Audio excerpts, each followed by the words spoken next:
Hello, and welcome to this episode of the Arctic Dungeon Master.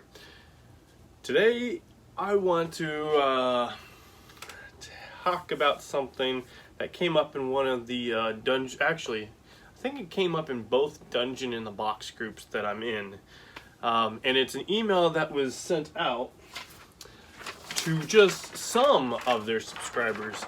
Now, the way that I understand, this email was sent out to all of the original subscribers, mainly from their Kickstarter that they did several years back, like 3 or 4 years back. It was posted to the group, and a lot of people did not get this email. I am one of those people who did not get that email. Now, if you're a regular viewer of this channel, you know that I upload a lot of videos. Actually, the majority of my videos are about Dungeon in the Box and how much I love the subscription package. In fact, at this time, I am uploading videos for year 2 and year 3. You can see all of year 1 except for box number 2. My apologies, but you can see all the others already. Year 1's already done with, so I'm doing year 2 and year 3. Year 2 as once a month and year 3 as they come. Anyhow, not important. What is important is the email that they sent out that I would like to read and discuss just a little bit my thoughts about Dungeon in a Box and about the value it will still have. Anyhow, so here, let's begin.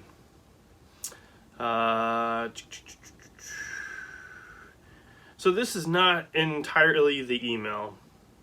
In fact, the person who posted it says, so I'm assuming that most or all of you have received this year-end email from Dungeon in a Box outlining the changes coming for yearly and monthly subscriptions. If you haven't, it goes such as per the email. Now, when I saw this post, I had literally checked my email 30 seconds before that. Guess what? No email for me. As I already said, I'm not one of those people who I still have not received that email. So if it wasn't for this person, I wouldn't know this was happening. One thing, the prices will be cheaper. The boxes are going to be just $14.95 a month. Right now, they're about $33 a month if you're doing year 3. I don't know what year 2 is, or year 1 for that matter, because it's been a while.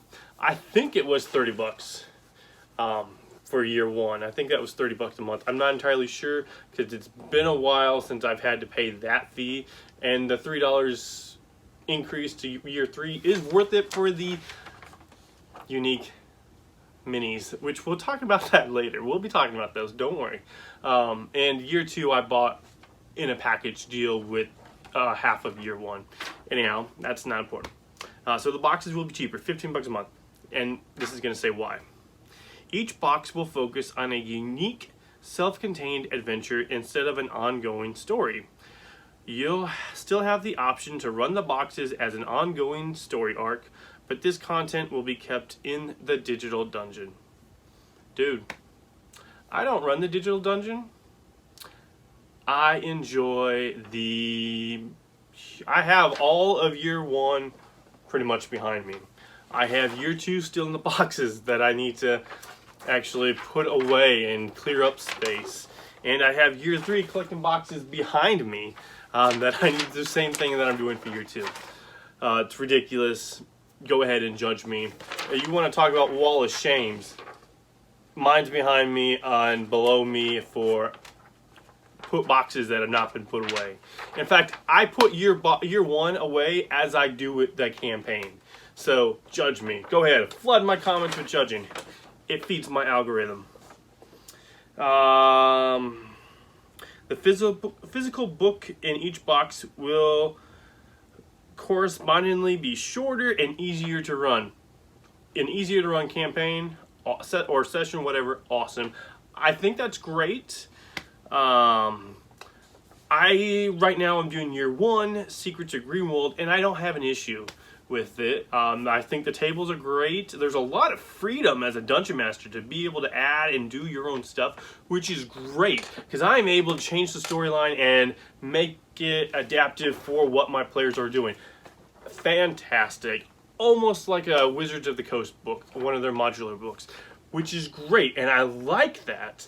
And year 3 is a little bit more modular in the book design, as it breaks down each like encounter on the maps, which is great. It's exactly how Wizards of the Coast does their books.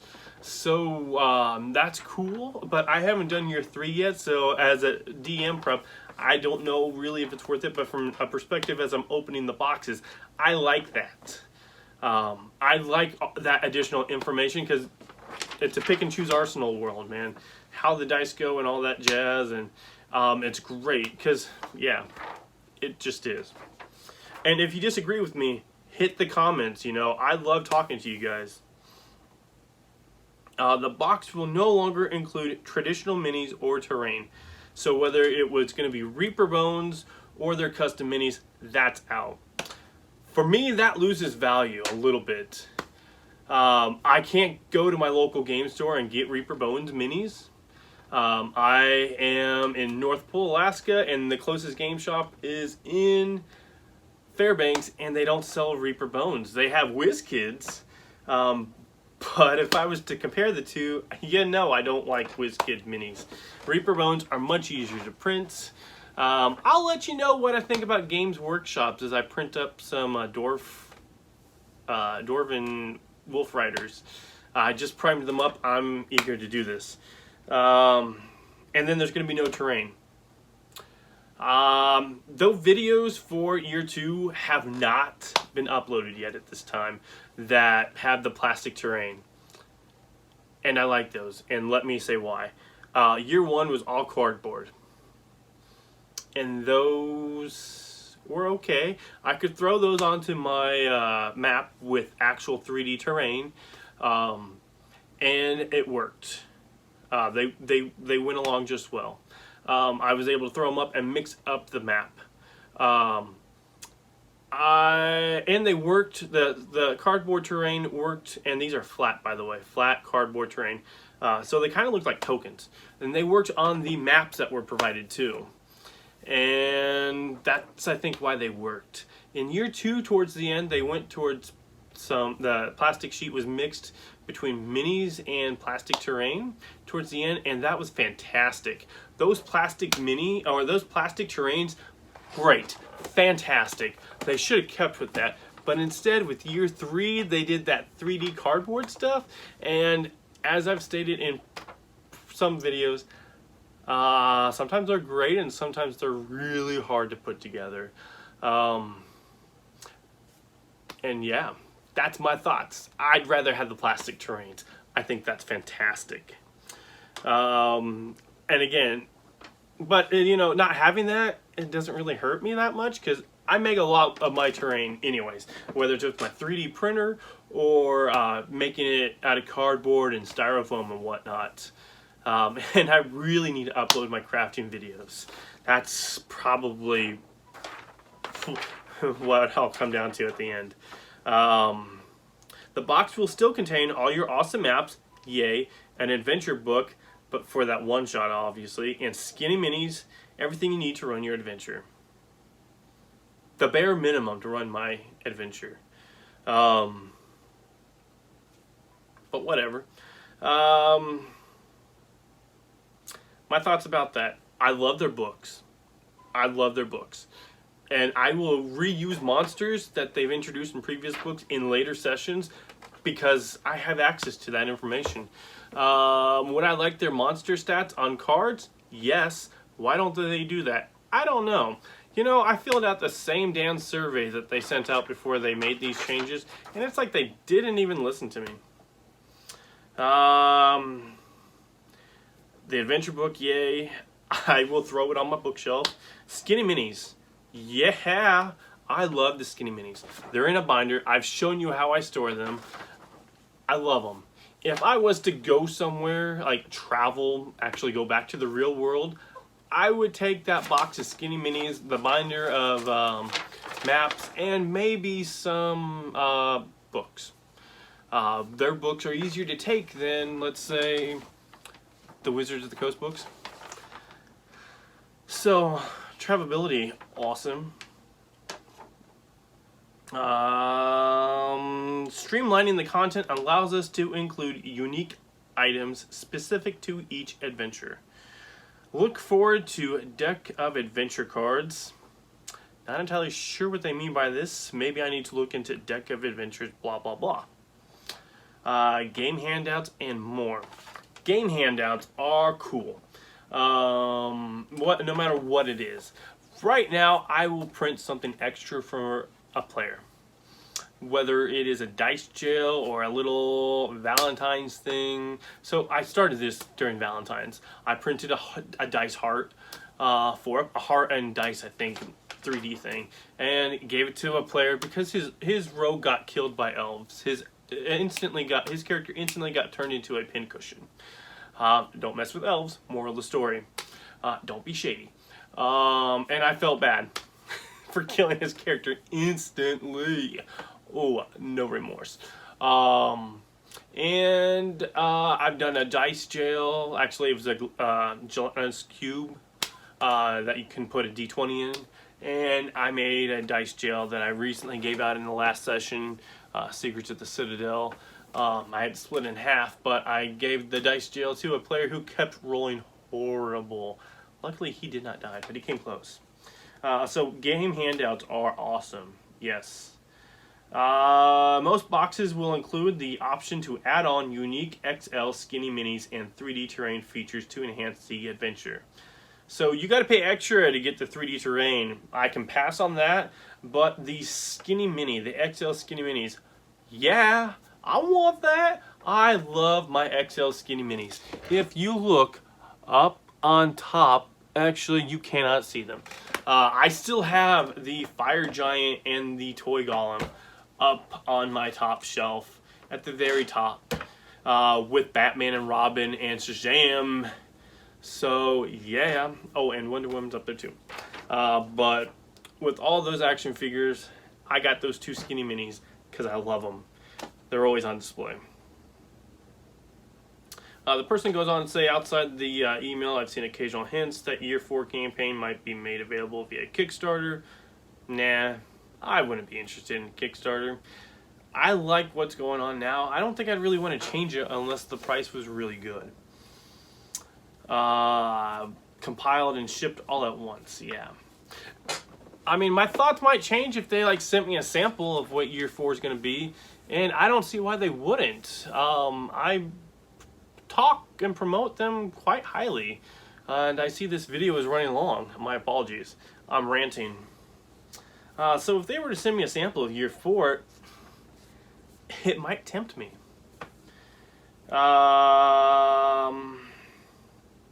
But nothing has been confirmed whether it's going to be Kickstarter or not. The person goes on to say they have many thoughts on this. She may very well cancel their subscription, and I'm probably right there with them. I'm currently getting Year 3. My players are not going to be playing it. Not entirely sure if we're even going to do Year 2, The Fate of Greenwald, and I'll explain why. We've been doing the Secrets of Greenwald for about a year. We meet once a month, and we play for about 3 to 5 hours. And we've recently had to split Box 12, the Secret of the Citadel, into 2 sessions. So next month we'll be finishing up that session. And depending on how time goes, I might just do 12B or Box 13, however you want to call it. I'm not a 12B person. I'm saying it's Box 13. Because there's 13 boxes in Year 1, whether you want to go 12A and B or 13, who cares? And that's where we're at. I don't know if we're going to do the Odyssey of Dragon Lords, which is what I want to do, and be running 2 campaigns at the 2 modular campaigns, Out of the Abyss and the Dragon Lords at the same time. That would be cool, but that might be a lot of work. I like how simple it is to run Dungeon in a Box. It's simple, it's easy. I have a family and kids. They make it really convenient to just go wham bam thank you ma'am. And the value right now currently is great. Even though it is twice as much as what what they want to charge, I think there is something in the terrain and the traditional minis. The skinny minis are great, don't get me wrong, but the traditional minis, whether it's Bones or those custom minis, they're great because painting is another enjoyable thing about this hobby. I don't know how else to say it. I used to not think that. In fact, I got a gigantic collection of painted minis. But I feel like doing my own paint jobs on minis is kind of worth it. There's a sense of pride in that. In fact, if you watch my video about my top minis for the first quarter of 2021, some of them I painted, like three of them I painted myself, and I'm proud of those paint jobs. I like those paint jobs, otherwise I would not have included them in that video. And so, yeah, I enjoy painting. It is something that I can show off to other dungeon masters or players. Whether you're a player or a dungeon master, those painting minis is what connects the table besides that shared game experience. You don't have to be in the same game to enjoy someone's paint job. So I think you're losing something taking that away, and especially for us out in the middle of nowhere, that's losing us, you know. I like having Bones sent to me or the custom minis. I mean, I don't enjoy WizKids, man. It's a good thing I 3D print, otherwise it would be really hard for me to get minis, I guess. This is a bummer. It's like I have to pick up slack that they're dropping. That's slack. Yeah, that's all there is to it. I am disappointed. I'm not gonna lie.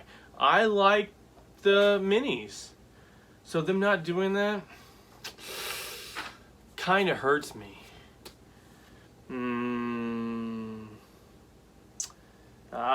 And another thing that irks me is that they didn't send this out to everybody. Everyone should have gotten this email, and that's not what happened. And so, yeah, how could they? Do they not value my money because I joined a year ago? Literally, I started subscribing in November of 2020. And the fact that I bought year 1 and year 2 already should tell them something. They have something great. And I think making custom minis kind of added value to their package. And the fact that they're taking it away, I don't think the value is there anymore. I mean, I'm paying $33 a month, and I'm still paying it because I like the value that I get. I don't have to go anywhere. It comes to me. All right? Great. And it's minis that I enjoy. It's stuff that I enjoy. I reuse the maps. I use the heck out of the skinny minis. Whether it is in the Secret to Greenworld campaign or Out of the Abyss, I have skinny minis on there because they look cool. No one complains about them.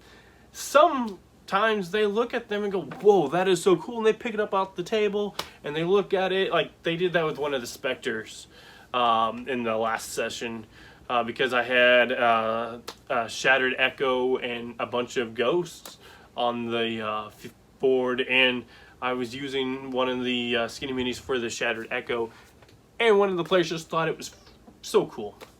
I would say freaking, but I don't really think he just enjoyed it. He thought it was the coolest thing. And I used the skinny mini dragon as one of the young adult dragons. So even though I already had a dragon for the adult green dragon, the large green dragon, I still used the skinny mini for one of the children because I love the minis that much. So I'm glad they're keeping the skinny minis, even though I see that they've changed them. Someone posted a picture of what they got for Secret to the Citadel, and man, that's kind of a disappointment. They didn't get all the minis that I got, and I feel sorry for them. And they made the dragon smaller. Come on. When you got a good thing, don't ruin it. That's all I'm saying. So, yeah, I don't know if it's going to have the same value at $15 a month. They need to send me a sample for me to say, get it, guys, it's great. And I might not even do that. I might be like, 15 bucks a month. They should be delivering more. The quality went downhill. I don't know what it's going to be like, though. I'm scared. There are other subscription packages to do monthly that send physical stuff. So I might look into those just to give, see what's out there and to give an honest review. Because I am not the only one out in the middle of nowhere doing this. I might be the only person in Alaska subscribing to Dungeon in the Box, which is a shame because year 1 and year 2 and year 3 have great stuff for dungeon masters in Alaska to use. And I hope that this is just a temporary thing. I hope year 5, if they continue and survive, I hope that year 5 they bring back the minis, the 3D traditional minis. Whether or not they're custom or Reaper Bones, I hope they bring that back. And I like the year-long campaign. I don't know why. I've done one shot. I've done the Stranger Things one shot. And that's the only one I've done. And it was enjoyable, but I don't think I want to do that every month. I like the idea of a campaign. So, yeah, hit me up, guys, in the comments. Just eat me up alive. Let me know that I'm an idiot, that this is the great thing for them, that they're doing the right decision. I am probably wrong, but I could be right. Let me know in the comment, guys, if you have survived all 22 minutes of watching me ramble on about Dungeon in a Box. I'm sorry, but you're amazing. I love you guys. Alright, see you guys next week. I'm going to be back with hitting up some more videos about storage, about Dungeon in a Box stuff. So I'll be talking about how I store my books and the terrain.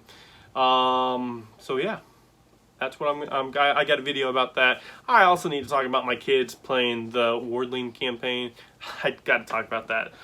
There's just so much video stuff, content that I got to shoot this week, and I got no family this week, so I might as well knock it out a video every night. So that's what I'm going to do. Anyhow, you didn't really care for that, but please just keep watching the videos because your love feeds my heart. Thank you for watching this video from the Arctic Dungeon Master. If you enjoyed it, please hit the subscribe button. Don't forget to hit the little bell icon so you can get notifications. And if you really, really liked it, please think about supporting this channel by clicking on the Buy Me a Coffee link in the description below. Every little bit helps. Thanks, guys. See you next week.